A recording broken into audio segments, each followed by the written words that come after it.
Hello दोस्तों, this is सागर अग्रवाल और आज आपके लिए लेके आया हूं मैं एक और इन्फॉर्मेटिव वीडियो। दोस्तों, रिसेंटली आपने एक जो है टॉपिक बहुत ही ज़्यादा न्यूज़ में सुना होगा और ये बहुत ही ज़्यादा चर्चा का विषय बना हुआ है कि क्या एयर कंडीशनर से एसी का यूज करने से कोरोना वायरस फैल सकता है। क्या एसी जो है सुपर स्प्रेडर हो सकता है कोरोना वायरस का।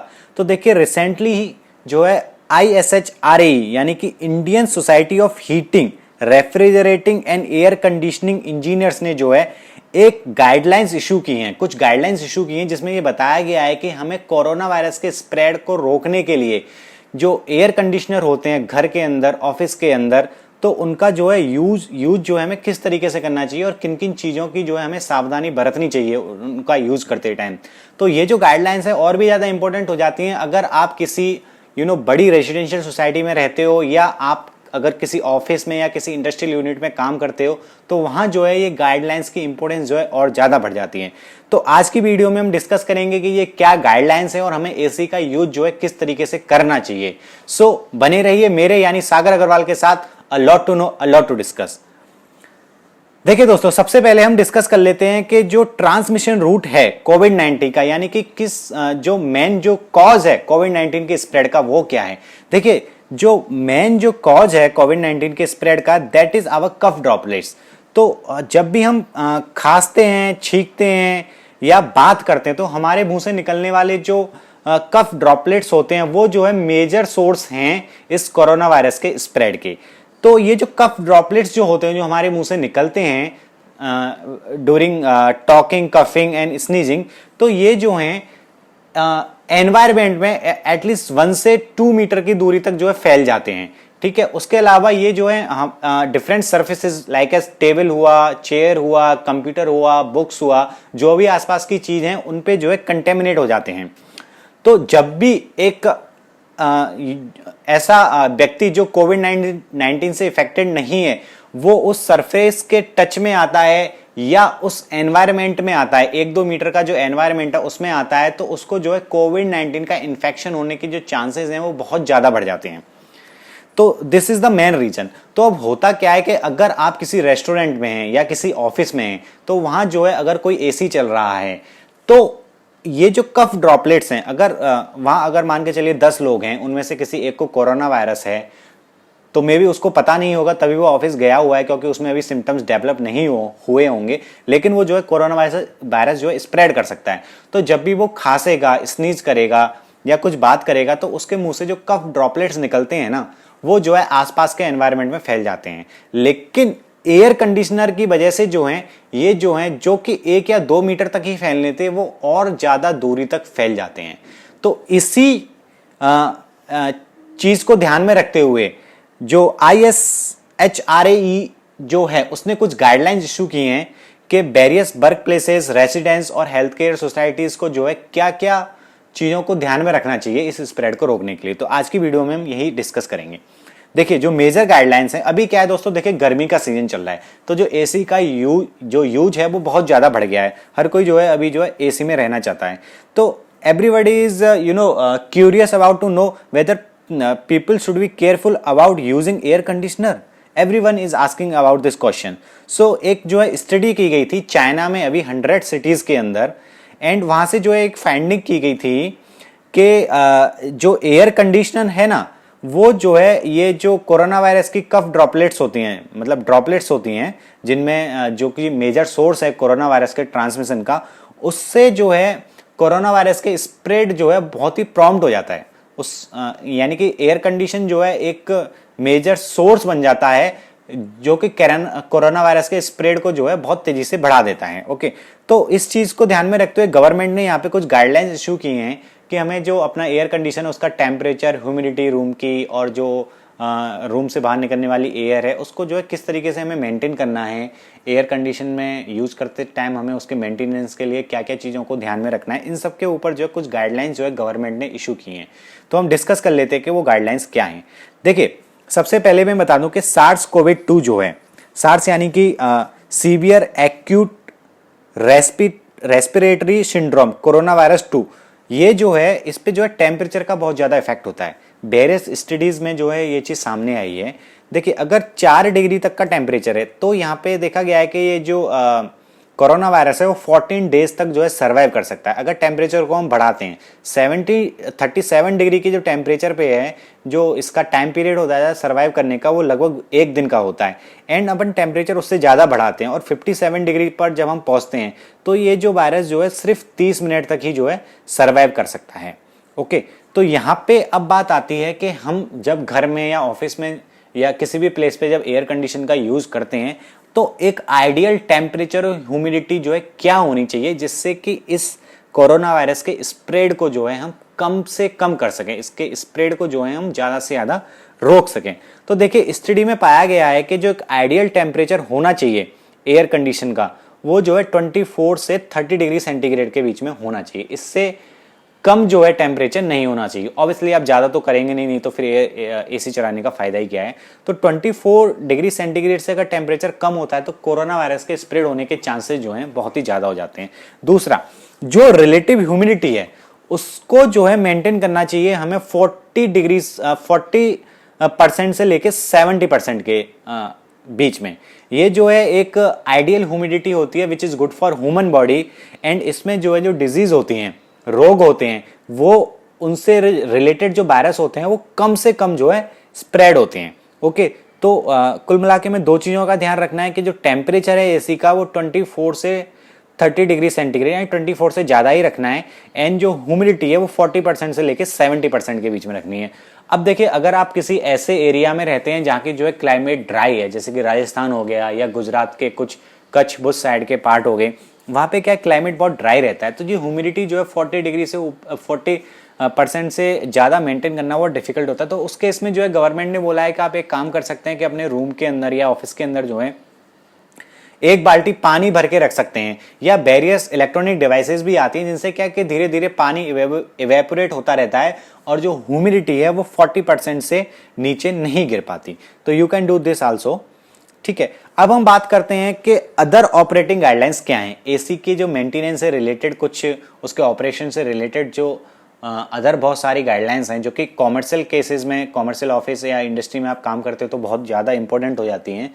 तो ये अदर गाइडलाइंस क्या हैं वो हम थोड़ा सा डिस्कस कर लेते हैं। देखिए सबसे पहले तो क्या है, जो एयर फिल्टर्स होते हैं एसी के अंदर, हमें उन्हें time to time regularly clean करते रहना चाहिए और उन्हें सैनिटाइज भी जो है रेगुलरली करते रहना चाहिए। दूसरा, एक प्रॉपर एडिक्वेट वेंटिलेशन फैसिलिटी होनी चाहिए। हमारा रूम, ऑफिस जो भी है उसके अंदर एक प्रॉपर वेंटिलेशन फैसिलिटी होनी चाहिए जिससे कि फ्रेश एयर जो है रूम या ऑफिस के अंदर आए और जो अंदर की एयर है वो उसे एग्जॉस्ट करके बाहर हम निकाल सकें।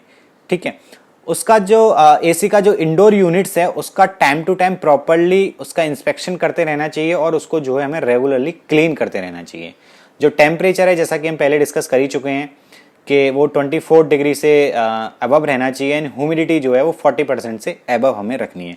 अब बात आती है HRW यूनिट्स की। जो HRW यूनिट्स है उसको जनरली हमें क्या है ऑफ मोड में रखना चाहिए। अगर उसको हम ऑफ मोड में नहीं रख सकते हैं तो क्या करना है कि हमें उसको रीस्टार्ट करने से पहले, यानी स्टार्ट करने से पहले हमेशा जो है उसको सैनिटाइज करके ही रीस्टार्ट करना चाहिए। This is very important.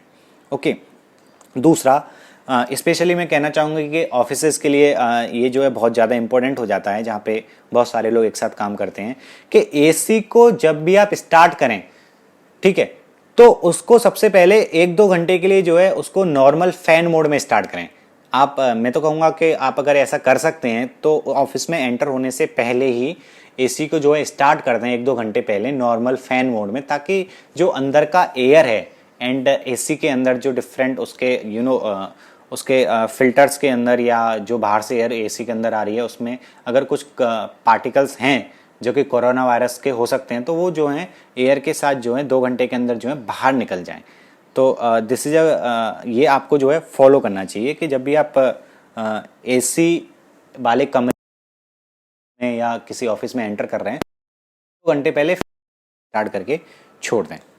Okay, अब हम बात करते हैं कि अगर आपके घर में कोई कोविड-19 का पेशेंट है तो हमें क्या क्या सावधानी बरतनी चाहिए। ठीक है, आपके घर में आसपास अगर कोई कोविड-19 का पेशेंट है तो उसके रूम से भी जो है जो एयर निकलती है उसके लिए भी यहाँ पे जो है Indian society of heating, refrigerating and air conditioning engineers ने जो है एक कुछ गाइडलाइंस इशू की हैं that are very important. Okay, तो उन गाइडलाइंस को भी अपन थोड़ा सा डिस्कस कर लेते हैं, ठीक है। पहली गाइडलाइंस उन्होंने इशू की है कि देखिए जो एयर होती है, अगर कोविड-19 का पेशेंट किसी रूम के अंदर है तो जब भी वो एयर बाहर निकालेगा, कुछ बोलेगा या सांस लेगा, तो उसके साथ ऑब्वियसली जो है कोरोना वायरस की जो कफ ड्रॉपलेट्स है ना, तो वो जो है बाहर निकलती हैं। तो अगर वो हवा में आप ऐसे ही छोड़ दोगे, अगर आप उसके रूम से निकलने वाली एयर को ऐसे ही छोड़ दोगे, तो उसका जो है कुछ नेगेटिव इफेक्ट हो सकता है। मे बी आसपास के लोग जो हैं उस कोरोना वायरस से इफेक्टेड हो सकते हैं। स्पेशली ये चीज़ इंपॉर्टेंट हो जाती है जब आप किसी कॉमर्शियल स्पेस या कॉमर्शियल कॉम्प्लेक्स में हैं, या आप मेट्रो सिटीज़ या बड़े शहरों में रहते हैं जहाँ पे फ्लैट्स कल्चर होती है तो वहाँ ये चीज़ जो है बहुत इंपॉर्टेंट हो जाती है। क्योंकि देखिए आप फ्लैट्स में देखेंगे तो जो एसी के जो आउटडोर यूनिट होती है वो क्या है, एक या दो तीन फ्लैट्स की जो है बहुत पास होती है। तो एक यूनिट से निकलने वाली एयर जो है दूसरी यूनिट के थ्रू दूसरे के फ्लैट में भी जा सकती है। तो यहाँ पे बहुत ही इंपॉर्टेंट हो जाता है कि उस वायरल लोड को जो है हम जो है प्रिवेंट करें स्प्रेड होने से, ठीक है। उसके लिए कुछ सूटेबल टेक्निक हमें अपनानी होंगी। दो तीन टेक्निक्स का जो है डिस्कस यहाँ पे मैं कर देता हूँ, जो कि ISHRAE के द्वारा जो है रिकमेंड की गई हैं, ठीक है। सबसे पहले तो जो है treatment of exhaust air can be done preferably by HEPA filtration. देखिए HEPA फिल्ट्रेशन का मतलब होता है हाई एफिशिएंसी पर्टिकुलेट एयर, जो HEPA होता है, ठीक है। This is a designation which is used to describe filters that are able to trap 90% of particles data 0.3 microns and above in size, ठीक है। तो देखिए जो कफ ड्रॉपलेट्स होती हैं वो जनरली जो है हमारे 5 माइक्रॉन से जो है अबव साइज की होती हैं। तो जो HEPA फिल्टर्स जो होते हैं, HEPA फिल्टर्स क्या करते हैं, उनको जो है बिल्कुल रोक देते हैं, ठीक है, ताकि अगर HEPA फिल्टर से होके अगर एयर पास हो रही है तो जो पास्ड एयर होती है उसमें ये जो वायरस के पार्टिकल्स हैं वो नहीं जा पाते। तो सबसे पहले उन्होंने क्या रिकमेंड किया है कि हमें HEPA फिल्टर का यूज करना चाहिए एट दी जहाँ भी एयर का एग्जिट है कोविड-19 पेशेंट के रूम से, वहाँ पे हमें HEPA फिल्टर लगा देनी चाहिए। अगर HEPA फिल्टर लगाना दोस्तों आपके लिए पॉसिबल नहीं हो पाता है तो दूसरा जो इन्होंने मेथड रिकमेंड किया है that is chemical disinfection of the exhaust air from COVID-19 patient room can be done by doubling the exhaust air through a diffused air aerator tank, ठीक है। तो यहाँ पे बेसिकली वो कहना क्या चाहते हैं कि जो एयर बाहर निकल रही है, ठीक है, तो उसको जो है हम सोडियम हाइपोक्लोराइड के सॉल्यूशन में पहले डालें एंड उसके बाद जो है उस एयर को जो है हम आगे एनवायरनमेंट में भेजें। क्योंकि देखिए सोडियम हाइपोक्लोराइड का जो सॉल्यूशन होता है वो कोरोना वायरस के इन्फेक्शन को रोकता है, ठीक है। वो हाँ, सोडियम हाइपोक्लोराइड जो है एक सैनिटाइजर का काम करता है, उसमें कोरोना वायरस जो होता है वो सर्वाइव नहीं कर पाता। तो उससे ट्रीट करने के बाद ही जो है हम एयर को जो है आगे एनवायरनमेंट में भेजें। ओके, सो देखिए यहाँ पे कुछ डायग्राम्स के थ्रू मैं आपको समझाने की कोशिश करूँगा। पहले देखिए अगर आपको HEPA फिल्ट्रेशन का यूज़ करना है तो मान के चलिए यहाँ पे कोविड-19 का पेशेंट है, तो यहाँ पे जो है ये एक आउटडोर यूनिट है जहाँ से जो है एयर जो है उसके रूम से बाहर जाती है। तो यहाँ पे जो है अपन HEPA फिल्टर लगा सकते हैं ताकि जो बाहर निकलने वाली एयर है वो फिल्टर होके जाए, उसमें कोरोना वायरस का कोई भी खतरा ना हो। अनोदर अगर आप HEPA फिल्टर का यूज़ नहीं कर सकते हैं तो आप ऐसे करके एक पाइप लगा सकते हैं उसके एग्जॉस्ट की जगह पे। तो ये जो पाइप है इसको आप सीधा डायरेक्ट कनेक्ट कीजिए एक सोडियम हाइपोक्लोराइड के सॉल्यूशन से भरे हुए कंटेनर में। तो जैसे ही ये जो एयर है सोडियम हाइपोक्लोराइड कंटेनर के संपर्क में आएगी तो वो क्या है कि कोरोना वायरस फ्री हो जाएगी। उसके बाद जो है उस एयर को आप आगे एनवायरनमेंट में छोड़ सकते हैं। तो दोस्तों ये जो थे कुछ मेजर गाइडलाइंस थी जो गवर्नमेंट की तरफ से इशू की गई हैं regarding how to use AC and आपको क्या प्रॉपर वेंटिलेशन के तरीके अपनाने चाहिए। सो अगर मैं समझता हूँ आज का वीडियो आपको इन्फॉर्मेटिव लगा होगा। If you feel this video informative please like and share करना ना भूलें। अगर आपको मेरा चैनल पसंद आया है तो प्लीज़ सब्सक्राइब बटन को क्लिक करना ना भूलें। So this is all about today's video. Thank you for watching. Have a great day.